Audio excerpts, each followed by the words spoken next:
Vamos então agora ouvir a professora Maria Vitória Mosman, professora na Universidade de Salta e juíza na Argentina. A professora Maria Vitória Mosman é juíza especializada em matéria constitucional e direito minerário, outorga de autorização para mineração. Isso segundo ela, uma atribuição, uma competência que quase não existe mais, talvez seja a única na América Latina com essa competência e atribuição, porque essa matéria passou a ser regulamentada principalmente por decisões de órgãos administrativos, talvez devesse voltar atrás.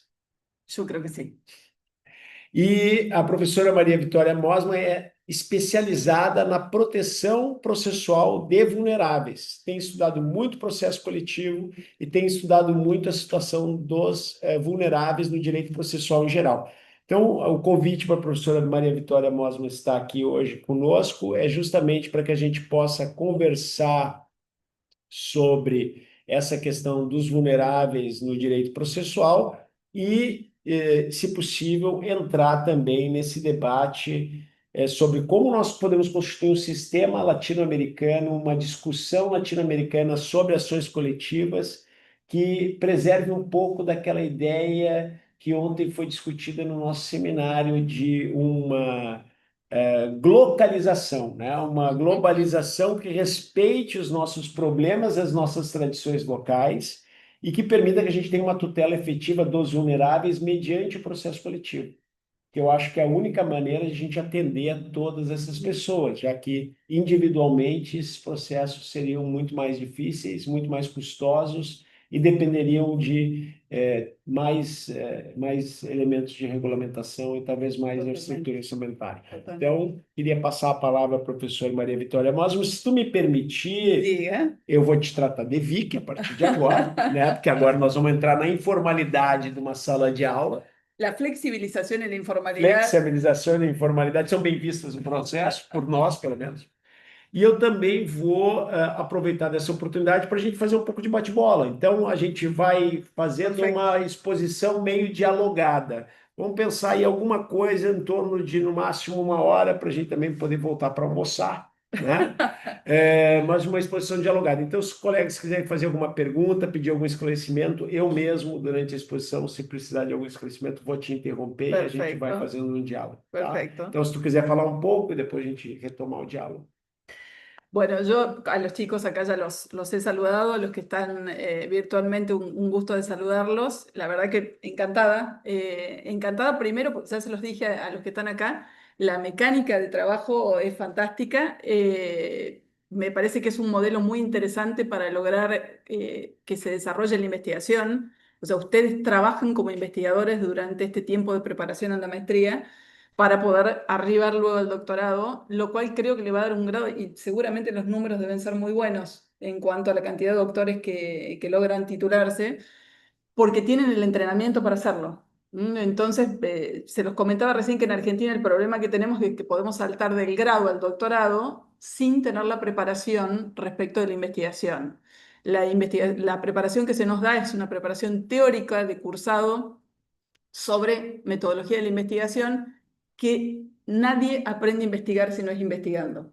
Eso funciona de esa manera. La investigación se aprende haciendo esto que están haciendo ustedes. Por investigação, eu vou fazer uma tradução. Ok. Se entende pesquisa. Pesquisa, ok. Para pesquisar, para aprender a pesquisar, hay que pesquisar.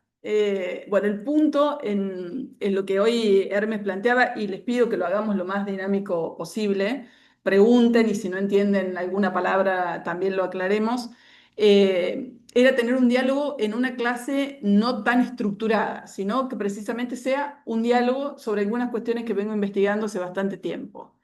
Una preocupación que me movilizó siempre era encontrar cómo uno cuando escuchaba en los medios de comunicación los casos más tristes, eran casos donde lamentablemente uno se enteraba, decía que las grandes injusticias, ¿cómo se llegaban a las grandes injusticias? Llegaban a las grandes injusticias por procesos mal llevados, procesos mal regulados, por jueces que no habían podido manejar las circunstancias que se les habían presentado, por defensores que no habían tenido la capacidad de poder llevar al juicio las defensas como correspondían, y en general esas grandes injusticias se daban con los más vulnerables.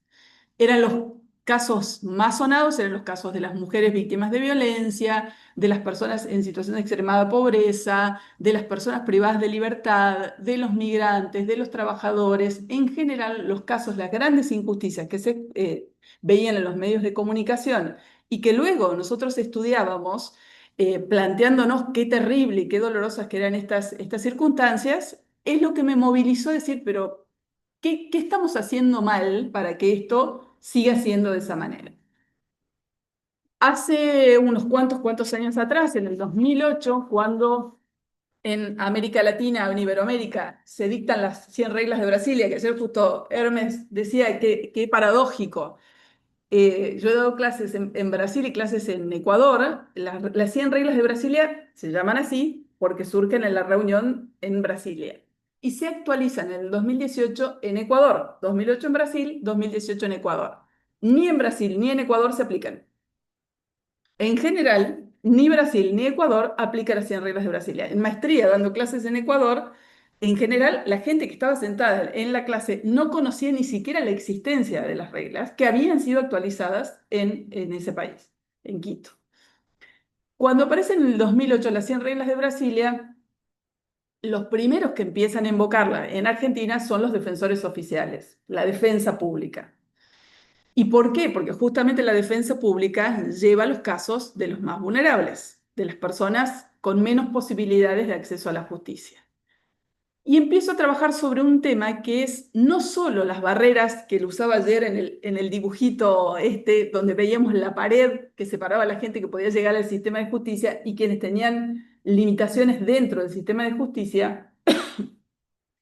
Empiezo a trabajar con lo que son las cifras negras, esto es los números que no hay, los que no llegan, los agujeros negros de los que no llegan al sistema de justicia. Los casos dolorosos, los casos tristes, las grandes injusticias son casos que llegaron al sistema. La gran mayoría, lamentablemente, no llega al sistema. Ahí empecé a profundizar sobre algunas cuestiones que tienen más que ver con lo sociológico y es analizar las limitaciones de quienes no llegan. Y hay dos grandes barreras en la limitación para el acceso, para llegar a la puerta de entrada. Una son las limitaciones que tienen que ver con lo económico, con las distancias, y las otras son las limitaciones que tienen que ver con la concepción que se tiene del sistema de justicia. Directamente hay un gran sector de la sociedad que entiende que no quiere ir al sistema de justicia, que decide no ir al sistema de justicia porque no cree que el sistema de justicia le pueda dar una solución. Hay un trabajo muy interesante en Argentina hecho por unos sociólogos en barrios de emergencia, en villas en la provincia de Córdoba, en la ciudad de Córdoba en particular. Es una ciudad en el centro de la Argentina, una ciudad grande, una de las más grandes, donde los datos son muy alarmantes respecto de por qué la gente considera que no va a ir al sistema de justicia. Bueno, pensar un caso extremo de esto sería lo que ha pasado en Río de Janeiro y los propios sistemas internos de solución de conflictos que tienen las favelas. Las favelas tienen como su propia dinámica interna, Justicia de par. su microsistema.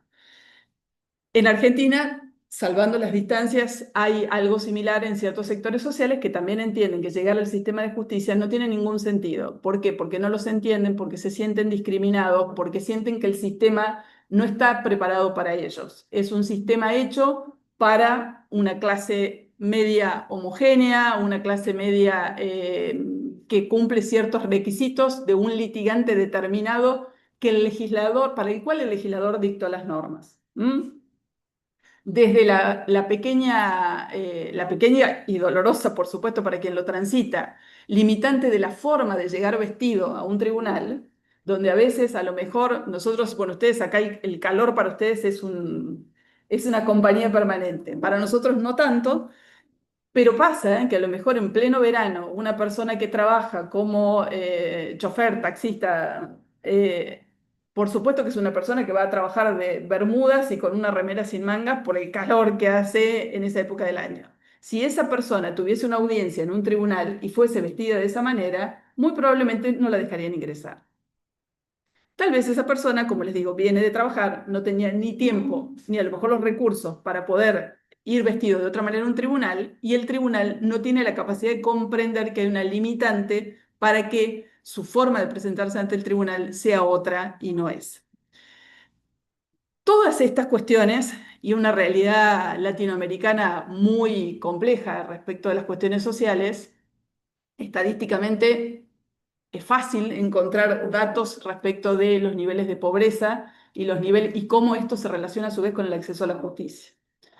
Si nosotros pensamos que el derecho de acceso a la justicia es el derecho que sirve para garantizar todos los otros derechos, hace poco leyendo un trabajo de Daniel Mitidiero, donde Daniel caracterizaba el proceso justo y daba, usando creo que era Andolina, daba algunas características y decía es un proceso eh, variable, un proceso que va a ir constantemente ampliándose. Entonces yo decía, es un derecho que debe ser el derecho más ambicioso.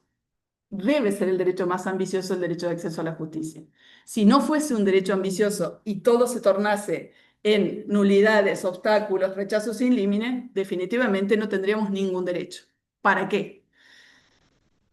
En todo ese marco, el análisis de ver cómo, en el caso de Argentina, no en el caso de Brasil, Brasil siempre es un lugar donde nosotros posamos la mirada y buscamos soluciones. Muchas de las soluciones más novedosas que nosotros tenemos son soluciones que ustedes ya tienen aplicadas desde hace bastante tiempo.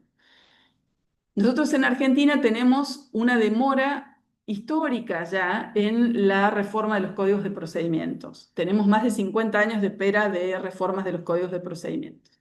Cuando en el 2015 se modificó el Código Civil y Comercial, se unificó el Código Civil y Comercial, cuando en el año 94 se reformó la Constitución, piensen, en el 94 se modificó la Constitución, se instauraron en la Constitución los procesos colectivos, no hubo reforma legislativa a nivel procesal. En el 2015 se unificaron el Código Civil y Comercial, los códigos de fondo de derecho privado se unificaron. No hubo reforma de los códigos procesales civiles y comerciales. Se firmaron tratados. No hubo reforma de los códigos procesales civiles y comerciales. Con lo cual, si nosotros no trabajásemos en una constitucionalización y convencionalización de los códigos de los procesos judiciales, tendríamos una especie de pirámide invertida jurídica. ¿Por qué? Porque ustedes saben, la pirámide de Kelsen pone por encima los derechos fundamentales. Nosotros acá tenemos en los derechos fundamentales reconocimientos recién intentaba una lista, Tratado de los Derechos del Niño, Tratado sobre derechos de adultos mayores, Tratado sobre migrantes, Tratado sobre los trabajadores, Tratado sobre los privados de la libertad, Tratado sobre los derechos de las mujeres, Tratado sobre los derechos de las comunidades indígenas, y así podemos seguir enumerando categorías de grupos de personas en situación de vulnerabilidad que tienen tratados que protegen sus derechos. E legislação local também. Y legislación local también, sí, de fondo, mucha. Consumidores, ambiente, todos estos derechos y estas personas tienen legislaciones de fondo y a nivel constitucional y convencional que los protegen. Los códigos de procedimiento, no. Entonces, ¿cuál es la versión que podemos llegar a tener de esta historia? Es que si nosotros no trabajamos con esta permeabilidad del proceso a estas normas superiores, nuestro código de procedimiento daría vuelta a la pirámide y quedaría por encima del código de procedimiento, obturando, trabando, limitando la posibilidad de que las normas constitucionales y convencionales se apliquen. No sé si querías comentar algo. Quero aproveitar para comentar o seguinte: eu acho que a professora Maria Vitória está nos dando um panorama geral do problema e chamou atenção para um aspecto que nós temos estudado muito no grupo de pesquisa, que são as unmet legal needs. Exatamente as necessidades das pessoas mais vulneráveis que não são tuteladas pelo direito porque não encontram espaço de tutela no sistema tradicional de proteção processual. Porque essas pessoas simplesmente não conseguem demandar. Elas não têm acesso à justiça porque não têm as condições nem econômicas, nem materiais, nem mesmo culturais, muitas vezes, porque não compreendem os seus direitos, né? Vamos pensar aqui na pirâmide do Austin Sarat, né? Aquela ideia de naming, blaming, claiming, nem mesmo conseguem nomear os seus direitos e, portanto, não tem espaço nenhum de acesso ao sistema de justiça. Então, primeiro ponto, esse aspecto que eu acho muito importante, que a professora deixou muito claro. Segundo ponto que eu acho que a gente precisa trabalhar é um tema de um livro que nós ainda estamos para estudar mais em profundidade, que é o Understanding Due Process in Non-Criminal Matters, do Ricardo Lilo Lobos. Eu acho que é chileno, mas a pesquisa foi feita nos Estados Unidos. É um livro maravilhoso que procura resolver esse antigo problema da dicotomia entre devido processo legal e acesso à justiça, que parece um pouco o paradoxo de Tostines ou o paradoxo da galinha, né? Quem nasceu primeiro, o ovo ou a galinha? Quem é o principal, o devido processo legal ou o acesso à justiça? O que ele mostra é que existem duas categorias de devido processo legal. A devido processo legal como uma lista, que é essa do Ítalo Andolina, famosa, do Luigi Paolo Comolho, que vai lá listar quais são os direitos processuais que tem que constar de uma Constituição para que ela efetivamente defenda o devido processo legal. E a outra forma de ver este problema é a forma que nós vemos, na verdade, a garantia do devido processo legal como um parâmetro que não precisa necessariamente ser todo observado, desde que em concreto ele esteja funcionando para garantia do acesso à justiça. Então, ele propõe uma flexibilização das garantias, que gera a possibilidade de adequação entre acesso à justiça e devido processo legal. Um modelo que combine flexibilidade e lista de garantias, mas que seja focado nas necessidades dos casos concretos, o que vai nos permitir lidar melhor com casos repetitivos e com processos coletivos. Então, só para fazer essas duas observações. Perfecto. Y mira, en Argentina, adelanto un poco ahí el tema. Una de las grandes cuestiones y que siempre se plantea es, Argentina tiene, podríamos decir que dos corrientes, ya no sé, yo creo que hay una gran corriente y alguna línea que todavía sigue trabajándolo respecto de qué es el garantismo. Y el garantismo es uno de los que se preocupa ante estas situaciones de distinguir el debido proceso, que en verdad ellos no lo distinguen, sino que para mí lo confunden. Lo que hacen es poner por sobre el acceso el debido proceso. Para a corrente garantista Argentina. latino-americana, ibero-americana, corrente do garantismo ibero-americano, ele é um garantismo liberal. E o devido processo é uma garantia contrajurisdicional, é uma garantia contra o juiz. É uma fase do direito processual que é do século XIX. O direito processual não visa só impedir que o jurisdicionado sofra uma consequência de atos judiciais. O devido processo legal, na verdade, visa qualificar o debate dentro do processo judicial e garantir acesso à justiça. É justamente isso, é o contrário, até para dizer a verdade, né? Se o direito processual é garantista ao ponto de nunca chegar a uma decisão de mérito, ele não está cumprindo a função do devido processo legal, que é garantir acesso à justiça. Totalmente. Então, me parece que é totalmente... A gente fala isso no livro que eu te dei. Esse livro que eu te dei, sobre Fundamentos do Garantido Processual com a Américo BD, a gente fala exatamente isso. Inclusive, chama isso de veterogarantismo. Chama isso de garantismo, hipergarantismo ultrapassado. Bueno, coincido. Bueno, porque definitivamente si uno pusiese todas estas, si esto funcionase como una traba, definitivamente el acceso para todos este tipo de personas, para estas categorías de personas, sería prácticamente imposible, si no imposible. E uma das características, talvez, que eu acho que era talvez a oportunidade de explorar um pouco isso para nós, que eu acho que o incidente de vulnerabilidade e também aquele artigo do Código Português, que quando a parte não está representada, o juiz tem mais poderes nos escritórios, que eu queria que tu comentasse, o que eles fazem é equilibrar a posição das partes. Para uma postura garantista liberal, isso não seria possível, porque seria o Estado afetando o devido processo legal e perdendo a imparcialidade. Sí, Então, sí, queria sí, que tu sí. comentasse um pouco isso, porque eu acho que isso é interessante. Entonces, el punto es, en todo ese marco y en ese contexto, como les digo, aparecen las 100 reglas de Brasil. Y las 100 reglas de Brasil, ¿qué hacen? Es adaptar las normas procesales en consideración a que las personas que padecen una vulnerabilidad, llamémosla extraprocesal, la vulnerabilidad que viene de la vida, las personas con discapacidad, las personas en situación de pobreza, las mujeres que son víctimas de violencia, son todas vulnerabilidades que no son generadas en el proceso, sino que vienen de fuera del proceso. Cuando estas personas llegan al proceso, se encuentran con una serie de barreras que a su vez los tornan vulnerables procesales. El punto es entonces, en ese contexto, empezar a pensar y a trabajar esto desde la teoría.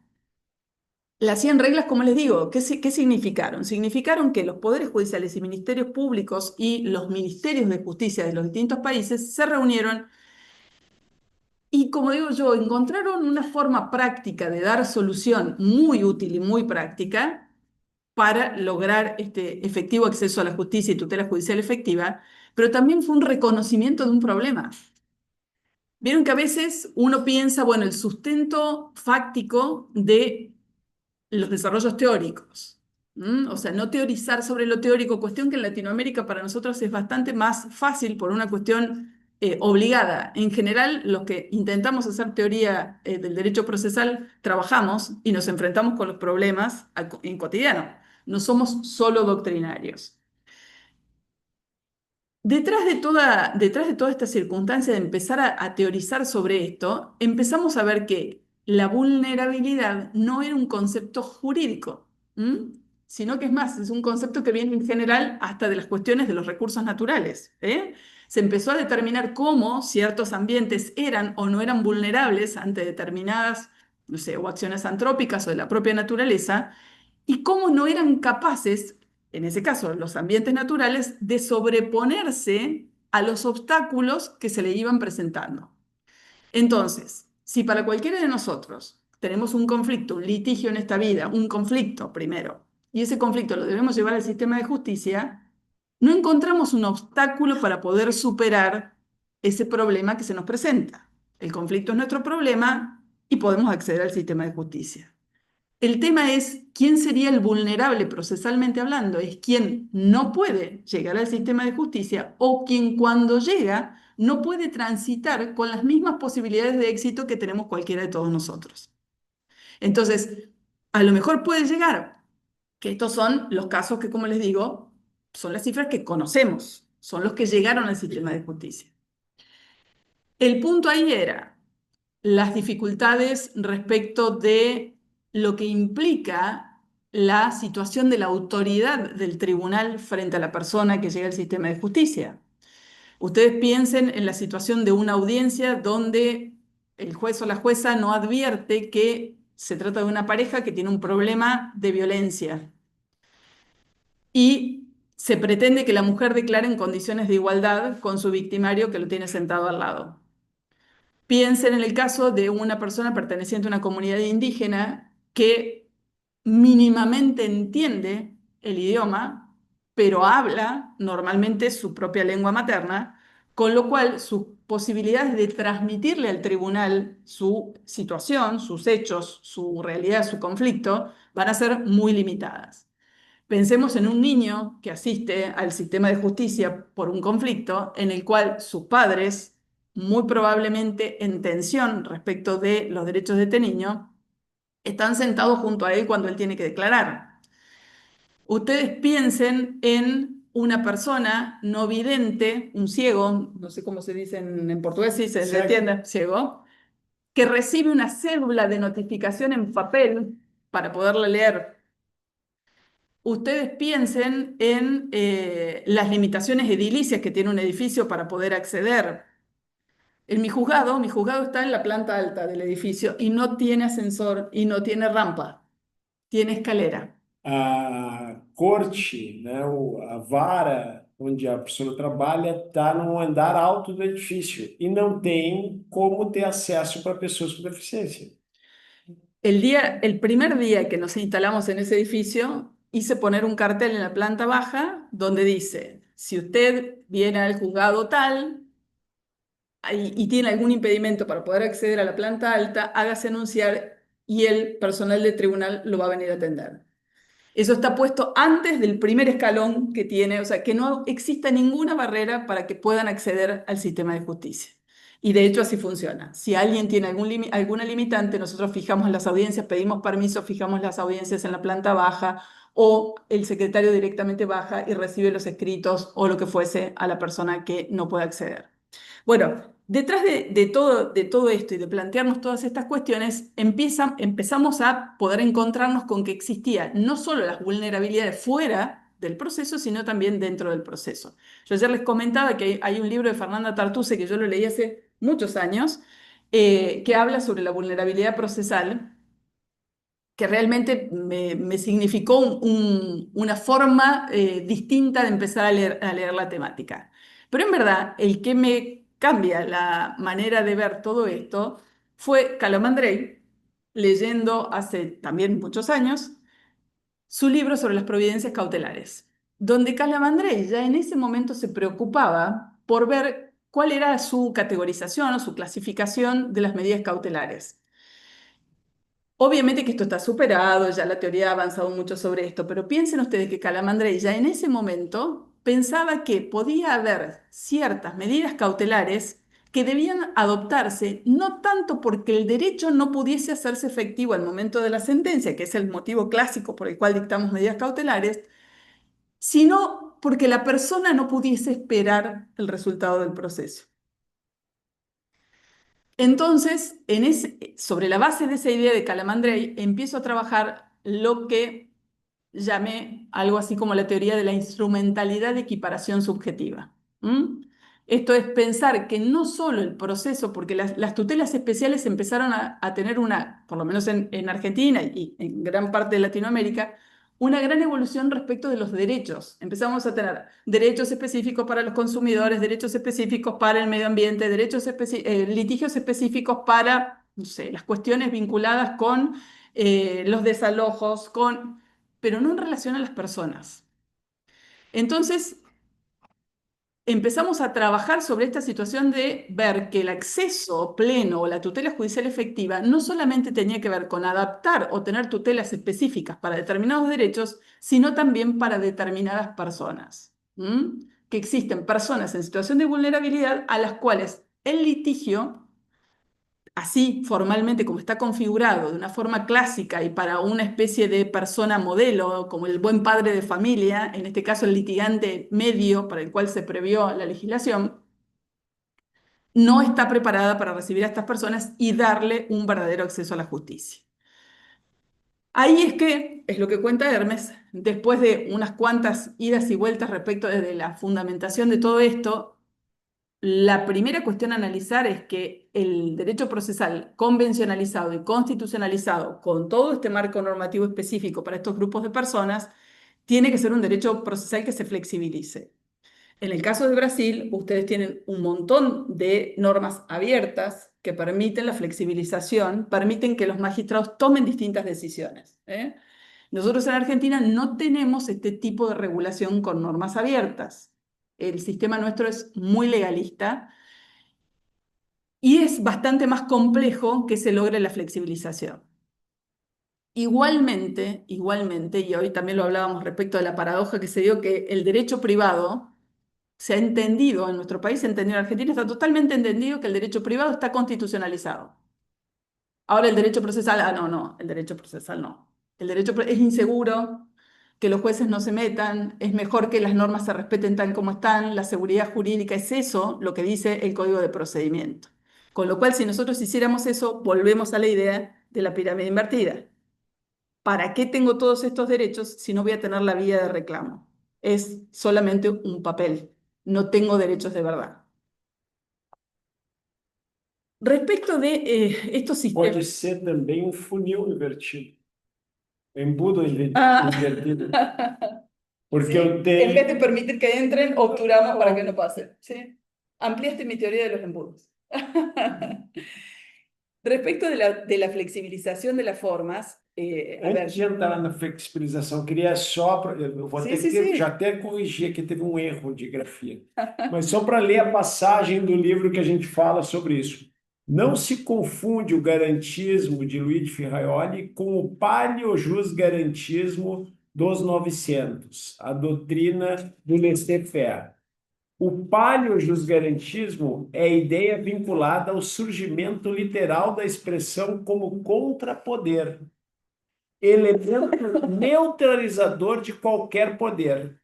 É a corrente de um certo garantismo jurídico-processual ibérico, mas que, bem analisado, nada tem a ver com o contemporâneo paradigma do Estado constitucional. E aí a gente cita um autor daqui do Espírito Santo, Ajá. que é do mesmo grupo do professor Alvarado Veloso, do professor Eduardo da Fonseca, que é um dos garantistas mais importantes aqui do Brasil, e que ele diz o seguinte, com o qual a gente não concorda. O garantismo não ferraioliano, porque numa sala de aula eu mostrei que esse garantismo não era ferraioliano, a ideia do Poder Judiciário e do Ministério Público como instituições de garantia não faz o menor sentido. Eles não conseguem perceber o Poder Judiciário e o Ministério Público como instituições de garantia. Na verdade, trata-se de instituições de poder, que, como tal, devem ser controladas pelos cidadãos mediante garantias correlatas que lhes sejam outorgam. Volvimos a la Revolución Francesa. Eles não enxergam a função promocional dos direitos sociais que cabe ao Poder Judiciário, ao Ministério Público, à Defensoria Pública, no Estado de direito, em que nós temos direitos de liberdade e direitos sociais, e que existem deveres em relação a esses direitos. La función social básica del proceso es la de pacificación. Y si esa función social básica la vamos a limitar sobre la base de un formalismo a ultranza, definitivamente pierde sentido. E aí a gente termina dizendo que para o Ferraioli um sistema de garantias exige, no modelo garantista, acionabilidade e jurisdicionalidade, porque só existe um sistema de garantias de segundo grau, só existe um sistema que garante direitos, que para Ferraioli todos os direitos são a outra face das garantias, então todo direito tem que ter uma garantia, se nós tivermos o poder de acionar o Poder Judiciário e o Poder Judiciário tiver o poder de garantir esses direitos. Isso está desde a Revolução Francesa, artigo 16 da Revolução Francesa. Todo sistema que não tem o reconhecimento de direitos e não tem separação de poderes não tem uma Constituição. Então, essa é a ideia. Fantástico. Cierra totalmente. Estamos de acuerdo, definitivamente. Bueno, un dato a tener en cuenta para los países que no hemos tenido la evolución normativa que tiene el derecho procesal de Brasil y que se ha abierto a la flexibilización de las formas, que fíjate vos qué dato, en Iberoamérica, los países que hemos sido colonizados por España y ustedes, que fueron colonia de Portugal, fíjense, Portugal y ustedes, más allá de que Portugal después en los hechos me parece que es bastante más formalista que ustedes, pero Portugal y ustedes son los que tienen flexibilización de las formas, mientras el resto, los colonizados por España, tenemos un sistema legalista. Eso es algo que se ha dado curiosamente, seguramente no debe ser curioso. Ahora, lo que pensaba que a esta altura de las circunstancias del desarrollo, fíjense que yo ya no sé. Brasil es tan grande y es tan potente en tantas cosas que yo ya no sé cuánto de esto es una herencia de Portugal o Portugal los está heredando a ustedes ya. Porque creo que ustedes en ese sentido la flexibilización la han llevado a la práctica mientras Portugal. Eles têm excelente artigo, mas eles não têm a prática. E isso acontece até no próprio processo coletivo, que a legislação da ação popular portuguesa garante legitimação para muitas pessoas, inclusive para o próprio Ministério Público, mas eles não ajuizam ações populares. O Ministério Público não ajuiza ações populares em Portugal. Então, acaba que é exatamente isso. Eles até colocam no texto, mas eles não têm a prática. El trabajo con la profesora María José Capelo de Portugal, trabajamos el acceso a la justicia de personas en situación de vulnerabilidad, tratando de hacer un análisis, por lo menos no sé si comparados, pero sí en paralelo de lo que funciona en Portugal y de lo que pasa en Argentina. Y nosotros en Argentina, sin tener la regla específica que tiene Portugal respecto a la flexibilización de las formas, tenemos una adaptabilidad mucho más grande dentro de los procesos que la que tiene Portugal. Pero bueno, pensando en cómo sortear esa situación de la falta de norma expresa para poder flexibilizar, a lo que acudimos es a las reglas respecto de las nulidades. Ustedes saben que los sistemas legalistas, en general la regla era que si una forma está expresamente prevista para un determinado acto procesal, si no se lo hace de esa determinada manera, el acto es nulo. Ahora, ¿qué sucedió con esto pensando en la finalidad a la cual apunta el proceso? Que precisamente casi todos los códigos de procedimiento tienen la salvaguarda de que, a pesar de que las formas no se cumplen, si el acto cumple con la finalidad, es válido. Esto sería un instrumentalismo finalista. Esa forma de previsión respecto de las nulidades es la que está en general en los países de Latinoamérica. Entonces tenemos, por un lado, el legalismo como una de las formas extremas, donde lo que no cumple con las formas es nulo. Por otro lado, tenemos la flexibilización, que yo creo que en el caso de ustedes, de todos modos, no es una flexibilización absoluta, sino que es un sistema legalista con flexibilización o un sistema, llamémoslo, intermedio, pero previsto expresamente por la ley. En el caso nuestro, en el caso de Argentina, como en la mayoría de los países de Latinoamérica, Uruguay, Chile, Bolivia, Paraguay, tenemos esta forma del instrumentalismo finalista prevista respecto de las nulidades y es lo que usamos como salvaguarda, como vía de escape para poder flexibilizar. Entonces, ¿qué decimos en estos casos? Donde nos encontramos con situaciones de desigualdad muy clara entre las partes. Flexibilizamos precisamente con esta idea de que el sistema lo permite en tanto y en cuanto el acto cumpla con la finalidad. Por ahí viene lo que bien decía Hermes recién, con su cita en el libro, respecto de que cuando nosotros hacemos esta flexibilización, la hacemos en un marco de debido proceso, no afectamos el debido proceso. Lo que estamos haciendo es equiparar, no desigualar. Si nosotros desigualamos, lo que estamos haciendo es ser arbitrarios. Entonces, para poder equiparar, para poder lograr que queden en pie de igualdad, lo que tenemos que hacer es fundamentar, dar motivos fundados, dar las razones por las cuales lo estamos haciendo. Y lo que tratamos de buscar en este caso, o la búsqueda o el fin que se tiene en esto, es lograr esta igualdad real y no una mera igualdad formal dentro de los procesos judiciales.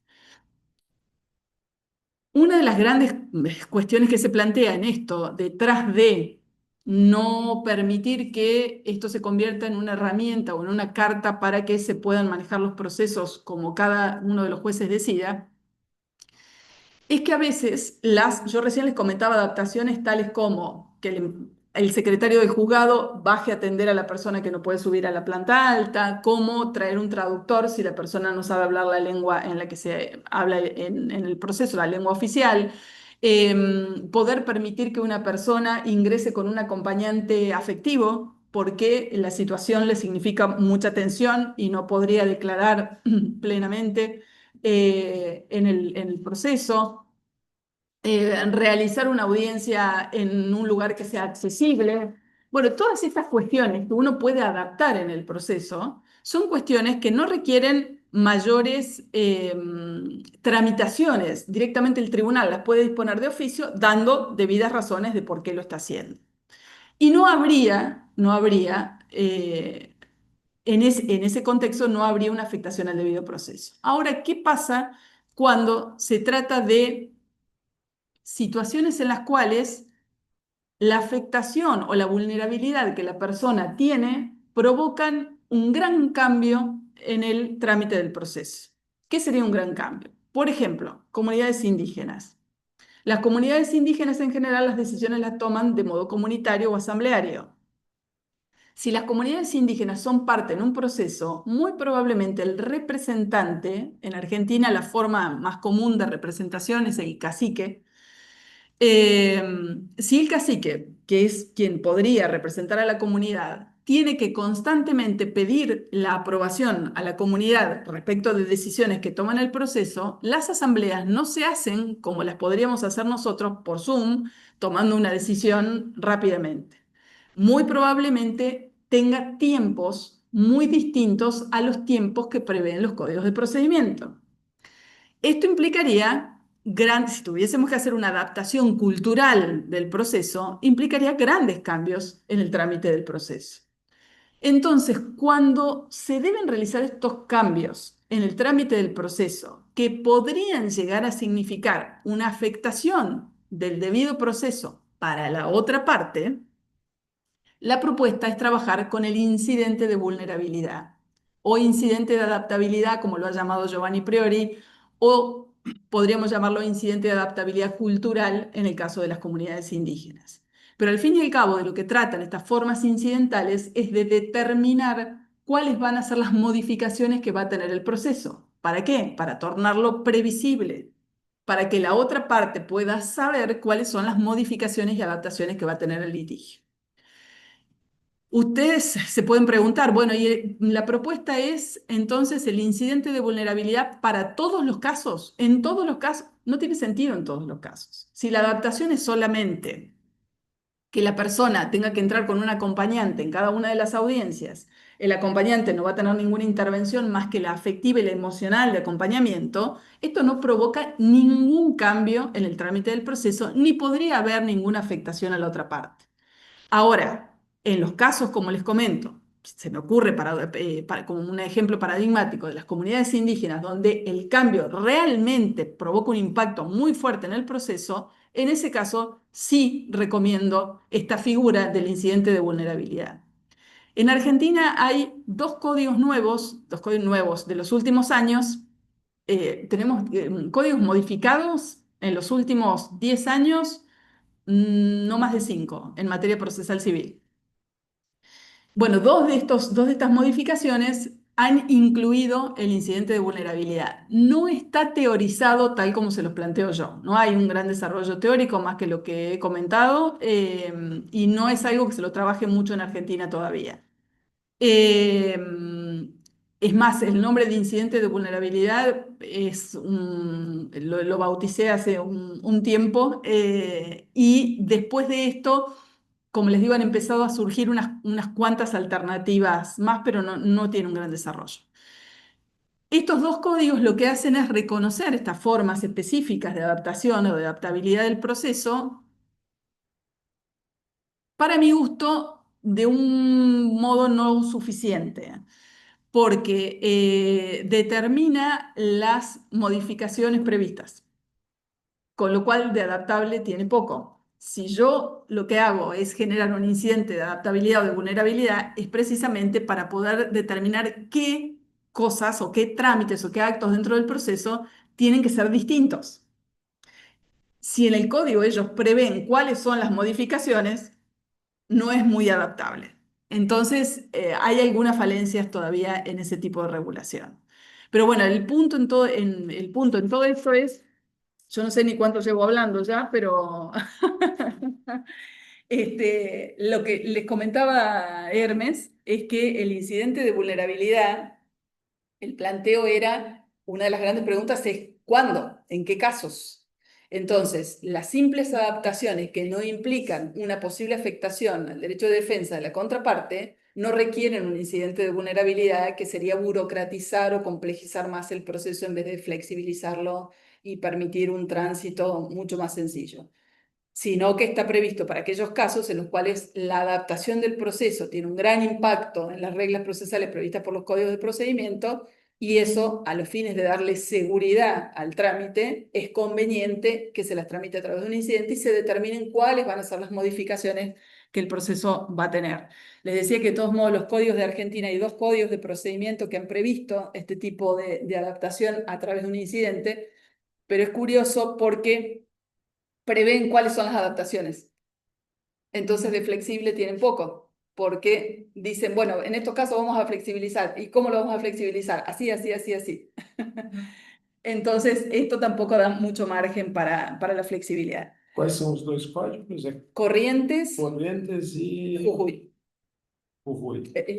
Sí, no, porque Chaco tiene las previsiones más amplias. Corrientes y Jujuy. E os dois estão com o nome incidente de vulnerabilidade Sí, ou têm o nome de incidente de adaptação? se llaman capítulos, procesos con vulnerables, ninguno los denomina como incidente de vulnerabilidad o como incidente de adaptación. Eso es un invento mío, tuyo y de Giovanni. Invento teu que a gente copiou. Eu queria aproveitar essa parte para a gente explorar um pouco mais. Eu acho que essa questão que tu colocou, que ficou muito clara, né? Que é o problema de não se pode fazer um incidente de vulnerabilidade e adaptação que tu estabeleça um rol fechado do que pode ser adaptado, porque aí a flexibilização que deve servir a um propósito do caso concreto não é atingida. E uma outra coisa que eu acho que tu colocou muito interessante é, se eu tiver um rol exemplificativo de técnicas, caso eu não tenha uma gravidade da vulnerabilidade tão grande que exija um incidente que tornaria muito formalizado, mas mesmo assim eu posso usar alguma das técnicas, eu não preciso do incidente. Eu posso usar as técnicas diretamente sem ter um incidente. Eu acho que esse tipo de raciocínio ele não é comum para processualista, porque o processualista quer o rito categorizado, né? Mas esse tipo de raciocínio é flexibilidade com ordem. Existe uma ordem, essa ordem é flexível para atender uma determinada finalidade. Se eu preciso do reconhecimento da vulnerabilidade de forma ampla para adaptar muitas questões do procedimento com uma grande vantagem procedimental, eu vou usar o incidente, porque tem também outras garantias que vão ser afetadas, e por isso eu preciso ampliar o contraditório também para garantias que vão ser afetadas. Se eu não preciso, eu vou usar só algumas técnicas, então manifesto o uso das técnicas e o contraditório naturalmente acontece, sem precisar criar um incidente. Y siempre, de todos modos, que es lo que les comentaba recién a ellos, esto siempre va a tener garantías. A ver, si yo utilizo una técnica para modificar un determinado acto y fundamento cuáles son los motivos por los cuales estoy modificando la regla general, de todos modos, la otra parte, si siente que esto lo afecta, podrá recurrirle. O sea, la garantía existe. El punto es, ¿qué sucede cuando la modificación es tan grande que resulta sorpresiva y ahí sí afecta los derechos de la otra parte? O sea, si voy a modificar todos los plazos constantemente, si voy a generar E para isso seria bom ter um incidente, porque aí amplia a discussão prévia da capacidade de adaptação e isso permite que haja vedação da surpresa. Una discusión en Argentina respecto de quienes hacen derecho indígena es si tendríamos que tener un proceso específico para las comunidades indígenas. En mi opinión, no. En mi opinión, no, porque además las particularidades de la cultura indígena son tantas y tan disímiles y cada pueblo o cada etnia tiene sus particularidades y sus formas de decidir su vida interna, su propia institucionalidad, que es preferible tener un sistema que permita un incidente de adaptabilidad donde para esa comunidad, con su cultura, se genere un propio proceso específico. Por ejemplo, les decía a los chicos, las decisiones son asamblearias. La forma de tomar las decisiones cuando los pueblos están muy dispersos son complejas. Son lugares donde no hay internet, son lugares donde las distancias son muy grandes, son lugares donde el clima a veces no permite que se reúnan en determinadas épocas del año. En Argentina, en la zona cordillerana, las comunidades dejan de verse en la época de más frío porque hay mucha nieve, los animales de hecho están guardados. Sí.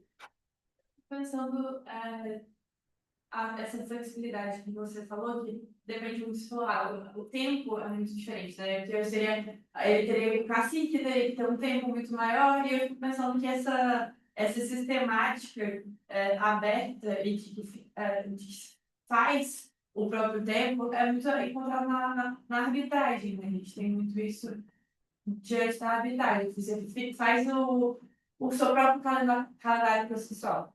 Né? A gente tem muito isso. Eu sei que não seria demandas passíveis de serem levadas para esse contexto, mas a gente já importou, por exemplo, a mediação para dentro do sistema judicial. Né?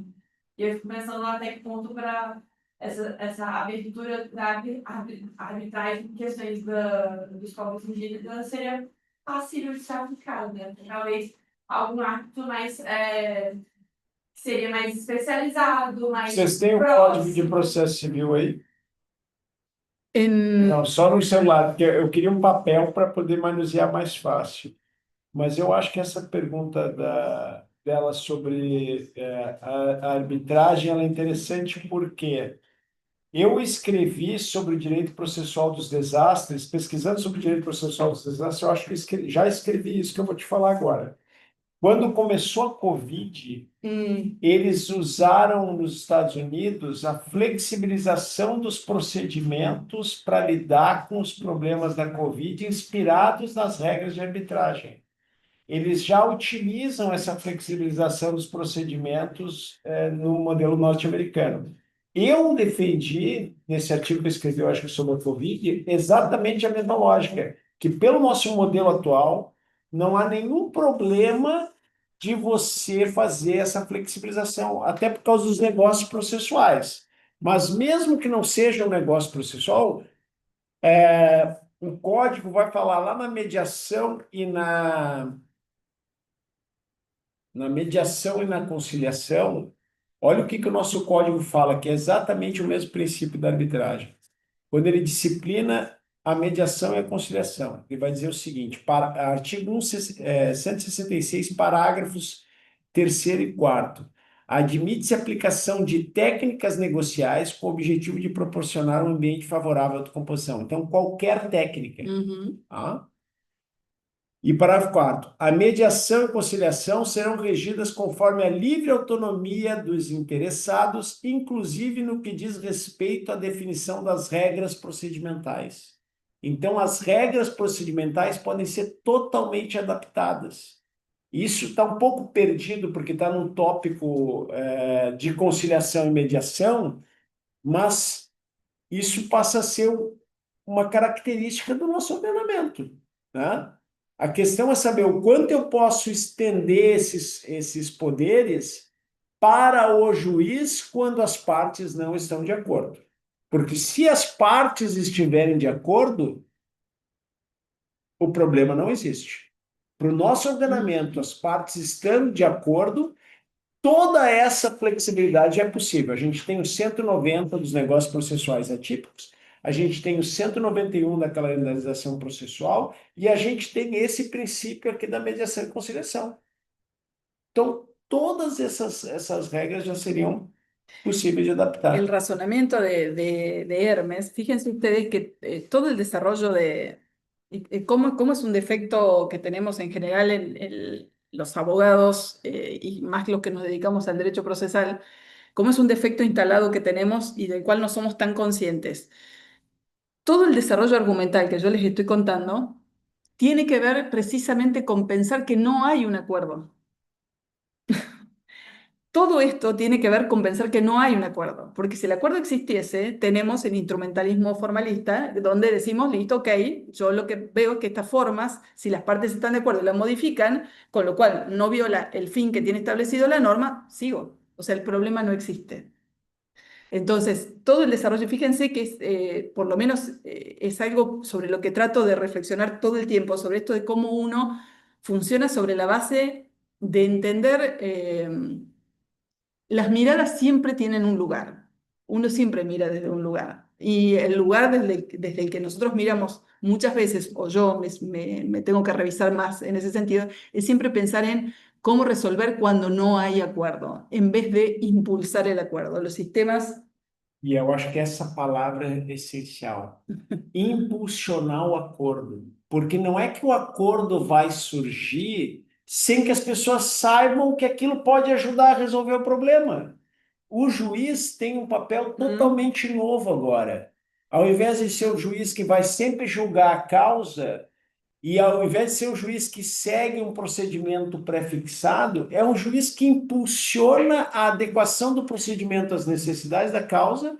E se tudo correr bem, ele nem vai ter que julgar a causa, porque como o procedimento consegue esclarecer o problema jurídico, as questões de fato, questões de direito, as partes chegam a um acordo. Y tiene un nivel de efectividad en la sentencia muchísimo más alto. La sentencia impuesta nunca tiene el nivel de efectividad que tiene un acuerdo. En el acuerdo las partes cedieron siempre algo y hubo alguien que tomó la decisión de decir hasta acá sí puedo, o sea, esto sí lo reconozco. Y eso es, a los fines de la efectividad de la sentencia, es clave. Agrego algo respecto de tu pregunta. En Bolivia existen, que esto es una figura interesantísima que se creó a través de un protocolo del Tribunal Agroambiental de Bolivia. Bolivia tiene 3 tribunales supremos, uno es el Tribunal Agroambiental. Bolivia en todo lo que tiene que ver con la jurisdicción indígena tiene muchos problemas, pero es un lugar muy interesante para ver. Yo he hecho trabajo de campo en la parte alta de Bolivia, en Oruro, y la verdad que es interesantísimo, interesantísimo. Pude trabajar con las comunidades en cabildos y la verdad que tienen una dinámica muy interesante. Bolivia tiene el protocolo de conciliación intercultural. ¿Cómo funciona la conciliación intercultural? Funciona formando un tribunal con una autoridad propia de la jurisdicción indígena y un juez agroambiental. Entonces se reúnen los dos sistemas de justicia. Ellos, por la Constitución boliviana, establece la igualdad de ambos sistemas de justicia. La justicia indígena no es una jurisdicción especial de la justicia estatal, sino que es otro sistema de justicia. Estos jueces, la autoridad indígena y el juez estatal, se reúnen y colaboran con la conciliación de las comunidades. Entonces es una figura sumamente interesante, que después puede tener a su vez la forma de resolución, queda registrada y tiene el efecto de una sentencia para poder ser ejecutada. Así que es la conciliación intercultural, se llama, si lo buscan, es Tribunal Agroambiental de Bolivia, y busquen dentro de la propia página el protocolo de conciliación intercultural. Es sumamente interesante. Y la otra cuestión, que también creo que sí la charlábamos con Hermes, es cómo se está empezando a estudiar alrededor del mundo con una nueva corriente, que son los sistemas de justicia informal, que reúnen todas estas formas de justicia o forma de resolución de conflictos que no son la clásica que pasa por el sistema de justicia estatal.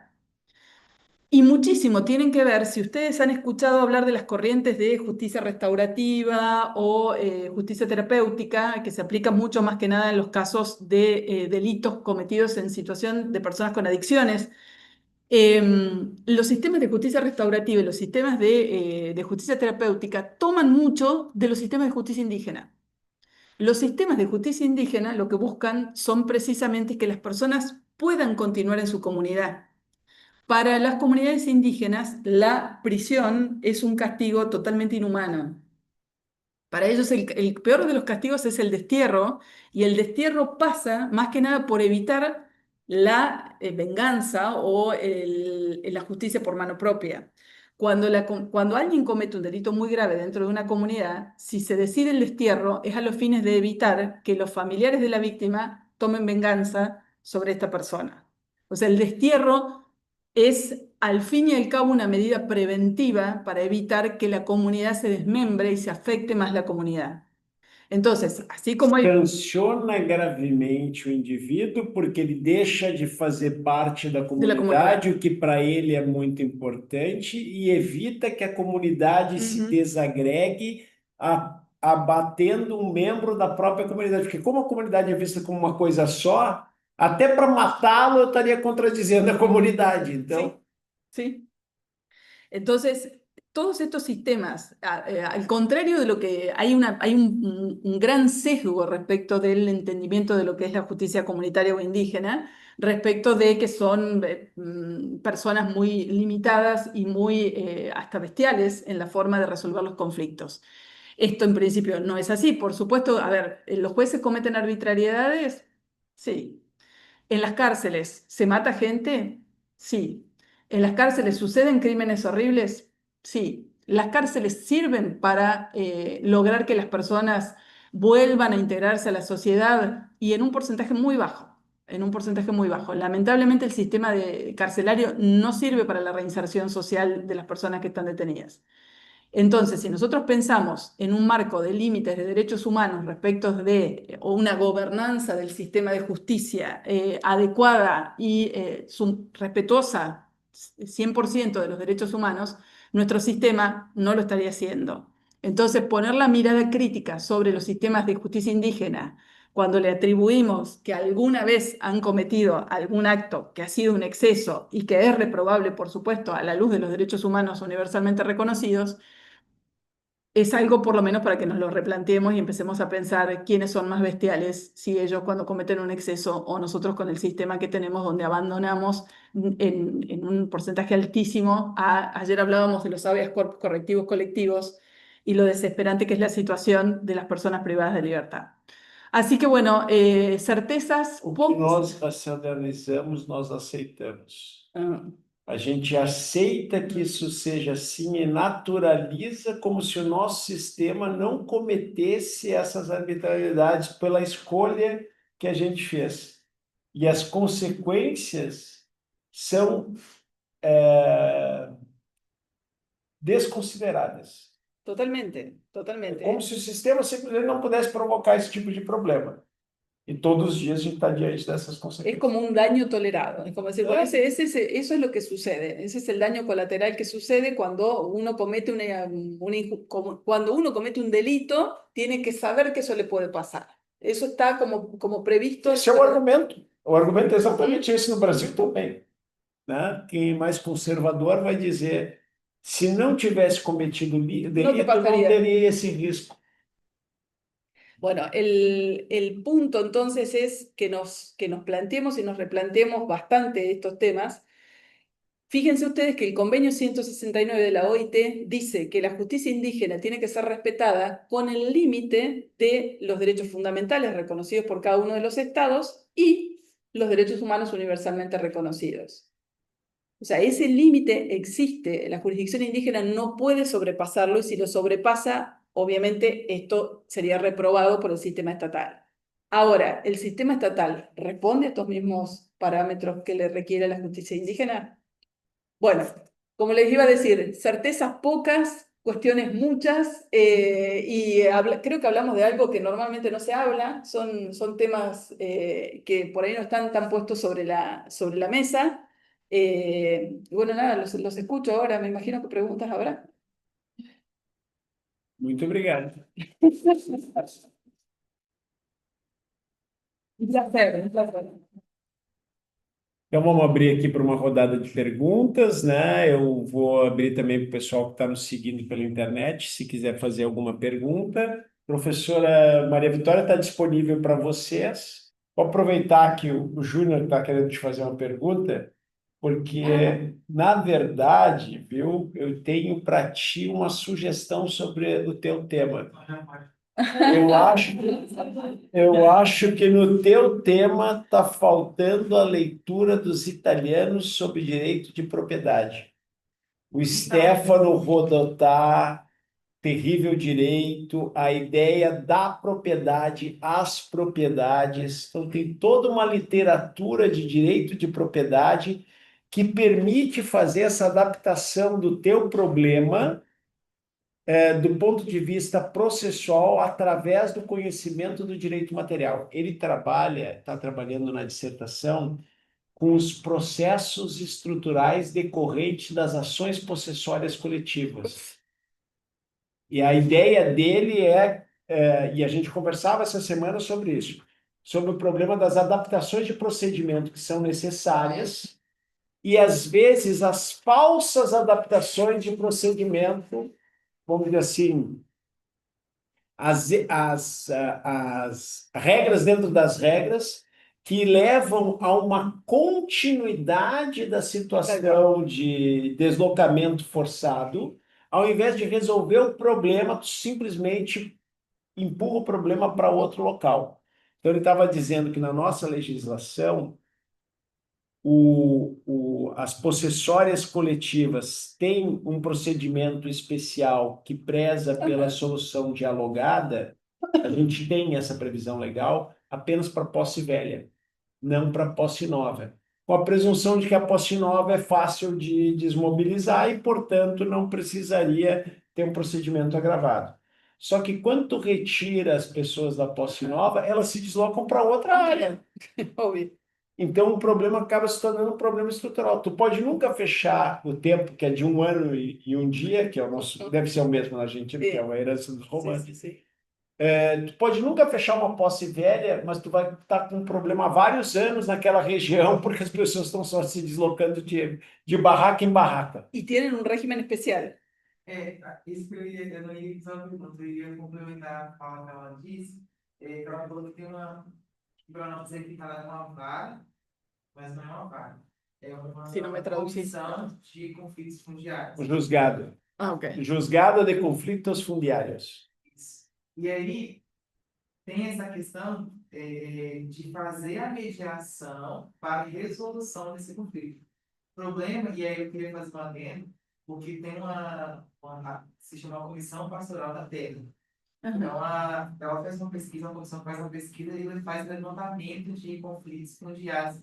E nele está incluído essa questão dos indígenas, povos indígenas. Lá no noroeste do estado, tem 2 conflitos que, embora às vezes são tratados como posse nova, como você falou, são conflitos, são problemas estruturais antigos, que essa comissão, que eu acabei de dizer, que faz uma adequação daquilo que a senhora disse sobre. Não é comissão que ela falou, ela falou outra palavra. Conciliação. Mas aí é um órgão. Um órgão. Isso aí, acho que você Isso, essa mediação intercultural. E aí, eles fazem essa mediação intercultural, só que, na verdade, eles não trazem a solução para esse problema estrutural. Justamente porque a ótica não é voltada para a vulnerabilidade. A ótica é voltada para o processo, para resolver o processo e não resolver o problema. Então, fazendo em linhas gerais, o que acontece, principalmente nesses casos de povos indígenas, porque são povos antigos, são povos quilombolas, que nós chamamos de povos indígenas quilombolas. O processo é feito, a comissão ela trabalha, mas a comissão corta galhos. Ela não corta a raiz do problema. E aí essa raiz persiste e vai continuar fazendo ramificação. E é isso que eu conversei com o professor, porque eu tive essa dificuldade, porque a comissão aqui, ela não tem um poder jurisdicional para resolver. Ela não faz essa homologação de acordo, mas ela tem um papel fundamental de fazer a mediação para que esse acordo seja homologado pelo juiz. Ela organiza o conflito e dificilmente o juiz deixa de homologar algum acordo que tenha sido mediado pela comissão. Isso. E aí, outro problema que eu vi dentro da própria comissão, que eu esqueci de falar, é que a comissão ela já não está mais com uma visão de uma comissão auxiliar do juiz. Ela está ditando como deve ser feita a desocupação. Só que não é só desocupar, é saber como desocupar. É tratar o problema estrutural. Exatamente. É o antes, o durante e o depois. Depois, não acontece. Entendeu? Por isso que eu pedi a fala, porque aqui também a gente pode fazer essa ligação, só que a ótica não está sendo voltada para a resolução do problema estrutural. A ótica está sendo voltada para a resolução do processo. Sí, definitivamente. Bueno, todos estos modelos de los sistemas de justicia informal tienen esa lectura esencial, ontológica de buscar la solución del conflicto. A ver, nosotros entendemos y llevamos cuántos años. El otro día analizaba, hay un trabajo, un libro muy viejo de Jenny, un profesor francés, sobre el derecho consuetudinario. Professor Jenny. Clássico.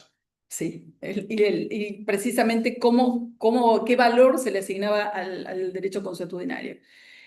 Y dentro de lo que Jenny explica es que el derecho consuetudinario, en verdad, pensando en todas las formas en las cuales uno no va a un proceso reglado, ¿no? Bueno, igual nosotros nos quedamos sin trabajo si se acaba el procedimiento reglado. Necesitamos que siga existiendo, ¿no? O convertirnos. Processo é ordem, ainda que flexível. Pero bueno, pensando en la forma qué es lo que en verdad nos interesa, que es la forma de resolución de los conflictos, Jenny lo que decía era que el derecho romano avanzó regulando el derecho escrito para evitar precisamente que los otros derechos que no eran escritos se siguieran aplicando. Entonces, evitar imponerse y poder crecer como imperio implicaba imponer, era parte de la tarea era imponer su derecho, y el derecho escrito fue de esa manera que se fue imponiendo. Pero fíjense ustedes que siempre hubo algo que fue superior, hay un poder superior en este mundo que es el comercio. Y el comercio siempre funcionó sobre la base de derecho consuetudinario y de costumbres, y de hecho la globalización tiene que ver con esto. ¿Cómo nos globalizamos? ¿Qué fue lo que se fue imponiendo? ¿Qué fue el comercio? Y cómo eso hizo que a su vez se flexibilizaran las formas de relacionarse entre los particulares dentro de los distintos estados. Entonces creo que llegó esto de juntar la globalización, o de juntar estos dialectos entre lo que sucede en la globalización y en los localismos, tiene un montón de aristas, tiene un montón de lugares para recorrer y para pensar. Uno de ellos es cómo funciona el derecho consuetudinario. Fíjense ustedes que yo no sé cómo funciona en Brasil el derecho extranjero. El derecho extranjero, si yo invoco el derecho extranjero en Brasil, ¿lo tengo que probar o el juez brasileño lo tiene que aplicar directamente? No tengo que probar. Es como un hecho. Ok. En Argentina, hasta el 2015, el derecho extranjero era un hecho y tenía que ser probado, expresamente dicho en el Código Civil. El Código de Comercio tenía previsiones sobre la costumbre y el derecho consuetudinario. En el 2015 esto cambia y el derecho extranjero tiene que ser aplicado por el juez nacional como si fuese un juez extranjero. ¿Qué pasa con el derecho de los pueblos originarios, con el derecho de los pueblos indígenas? No, sigue siendo un hecho. Entonces, en Argentina hoy la paradoja es extrema. El juez argentino aplica el derecho extranjero como si fuese su propio derecho, pero el derecho indígena tiene que ser probado. Entonces, hay mucha cosa muy interesante para desarrollar, que la verdad que es, si solamente la limitásemos al trabajo del reconocimiento del derecho indígena, a lo mejor tendría un espectro más limitado, pero si empezamos a pensar en el valor del derecho consuetudinario, en el impacto que esto tiene en la globalización y en el reconocimiento de los localismos, hay muchísimo para trabajar. Hay muchísimo. Me parece que es toda una línea que podemos llegar a empezar a trabajar y a desarrollar, y que hay mucho escrito a lo largo del procesalismo y del derecho.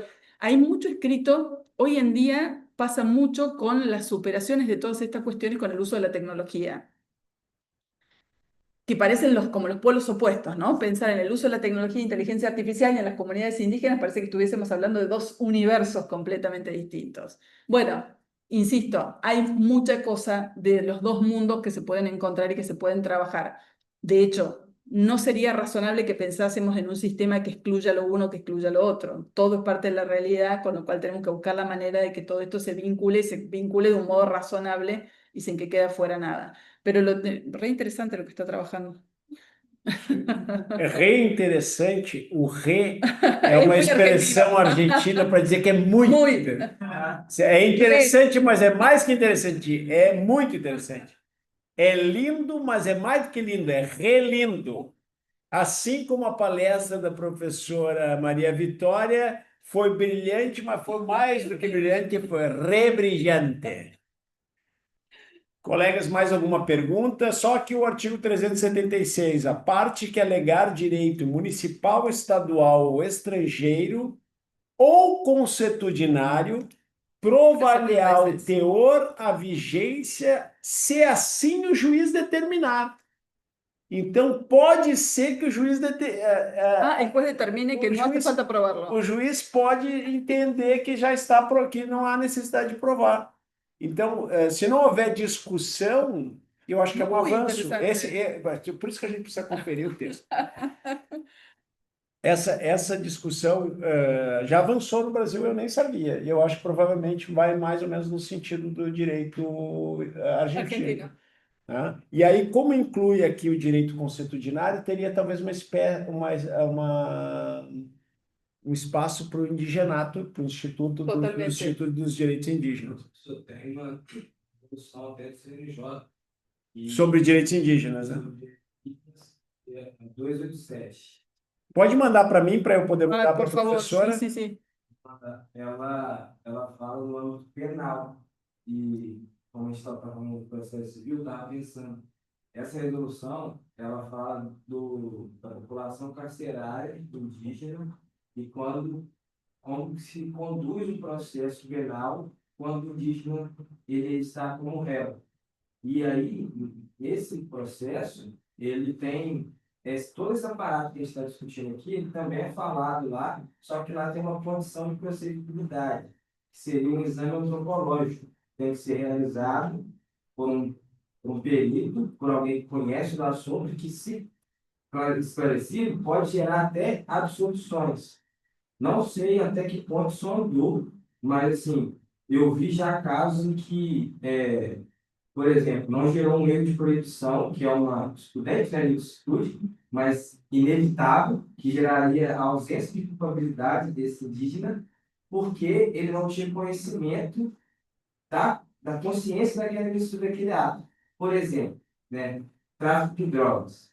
Vamos supor que não está no rol da portaria da Anvisa, que aqui a gente regulamenta como os tipos de substâncias psicotrópicas, enfim, que tenham relação com esse tipo de ato. Vamos supor que o ato do indígena em xamanismo, por exemplo, ele atua e, como a lei de tráfico prevê que a ação penal, o crime de tráfico, ele é de perigo abstrato, eu não dou nem a oportunidade do réu se defender. Eu já imputo a ele a condenação e ele não tem a oportunidade de se defender durante o processo. E não pode nem levantar essa questão do erro de prescrição inevitável. Simplesmente se tramitaria e não se viraria um incidente, né? E a resolução ela vem para meio que antever esse problema.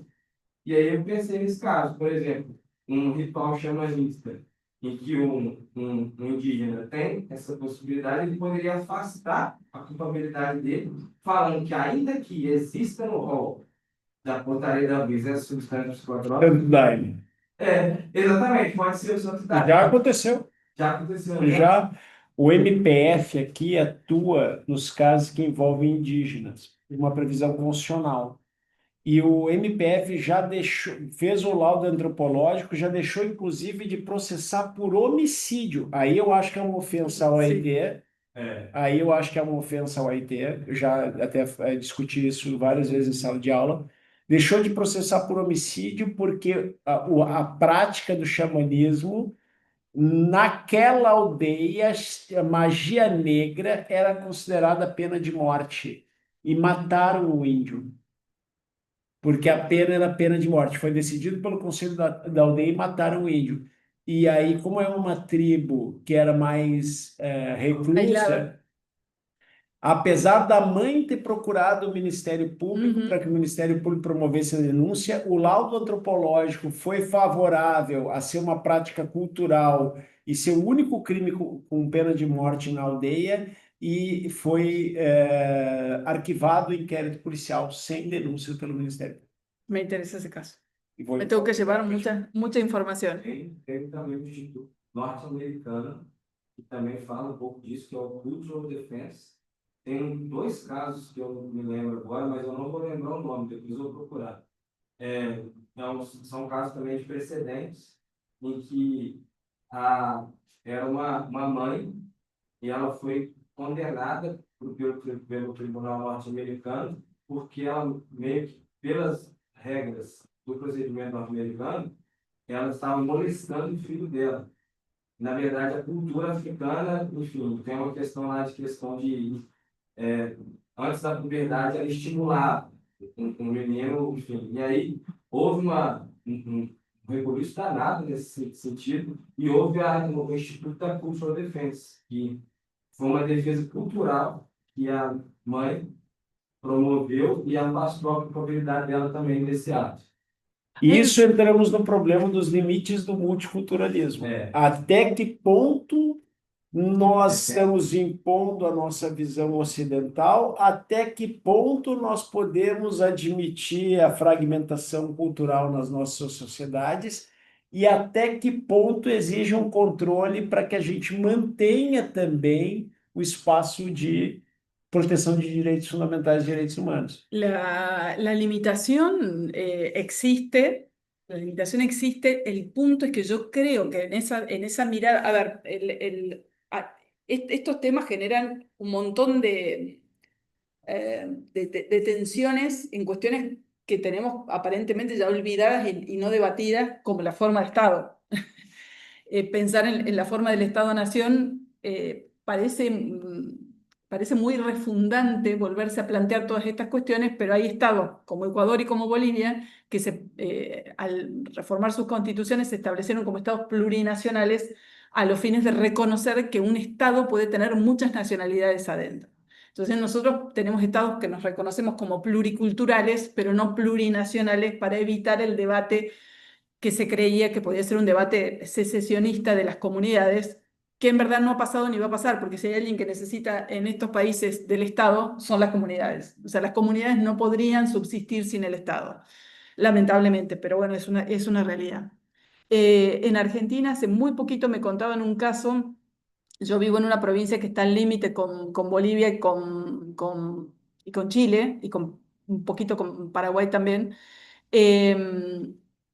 Nosotros tenemos una frontera muy permeable al tráfico. Más que nada el tráfico con Bolivia es un problema grave.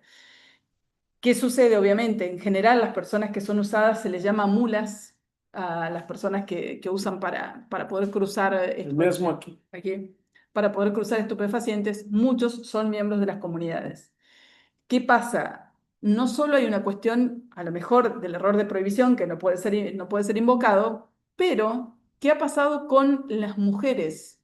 Las mujeres en las comunidades, cuando pasan con los hombres, que son los líderes comunitarios, no tienen poder de decisión. Son herramientas, son como si usase un carro para poder transportar, son un objeto.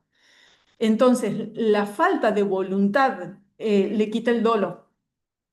Entonces, esa es una situación que se está planteando no solo ya como una defensa cultural, sino hasta como una defensa de género en contexto cultural. Una mujer en determinados contextos culturales no tiene ningún poder de oponerse a una decisión tomada por el hombre líder de la comunidad o de la familia. Entonces, en Argentina sí tenemos casos en los cuales eh, a- comprender la verdadera situación social y cultural de las personas hace, en este caso, que se quite la voluntariedad al acto y se quite el dolo en la calificación del delito. O sea que por eso les digo, hay muchísima cosa muy interesante para trabajar. Muito bem, eu acho que a gente tem muita coisa para fazer, né? Não vai faltar trabalho. Que maravilha. Nós já nos estendemos bastante, né? Passamos muito do que a gente tinha previsto. Sei que todo mundo tem seus compromissos. Mas se tiver mais uma pergunta, a gente deixa. Mais uma só. O pessoal quer fazer pergunta? Não sei se tem alguém ali. Não, acho que nós estamos bem. Então, eu queria dizer mais uma vez da oportunidade que a gente está tendo, né? Vocês percebem a abrangência do conhecimento, mas também a facilidade de lidar com esses temas complexos, que a professora Maria Vitória demonstra. Eu espero que essa seja apenas a primeira oportunidade de nós estarmos juntos discutindo esses temas com essa turma. A professora Maria Vitória volta para o Brasil nos dias 11 e 12 de junho. Nós estamos buscando financiamento, né, junto à CAPES para fazer o nosso evento. Se nós conseguirmos o financiamento, a gente vai conseguir, inclusive, trazer mais professores, mas com certeza a professora Maria Vitória está convidada pela sua temática e pela relevância da sua pesquisa. E então eu queria agradecer mais uma vez a presença e pedir mais uma salva de palmas.